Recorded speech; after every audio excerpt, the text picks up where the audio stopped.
চৈত্র মাসের কৃষ্ণপক্ষের একাদশীকে পাপমোচনী একাদশী বলা হয়। একাদশীর নামের মধ্যেই এই ব্রতের মাহাত্ম্য রয়েছে। পাপ এবং মোচনী, অর্থাৎ এই একাদশী পালন করলে ভক্তের সমস্ত সঞ্চিত পাপ থেকে মুক্তি পাওয়া যায় বলে বিশ্বাস করা হয়। শাস্ত্রে বলা হয়েছে, একাদশী ব্রত ভগবান শ্রী বিষ্ণুর অত্যন্ত প্রিয় তিথি।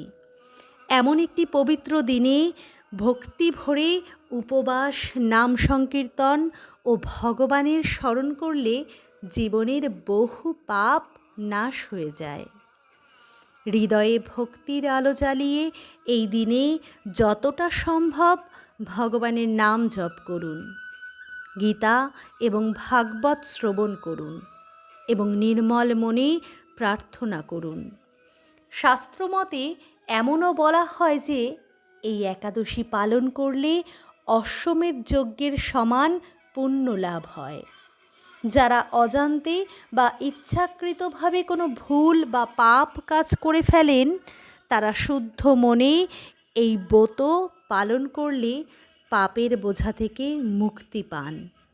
আসুন, কোনো চাওয়া পাওয়ার আকাঙ্ক্ষা ছাড়াই নিজেদেরকে সমর্পণ করি আমার রাধা মাধবের চরণে।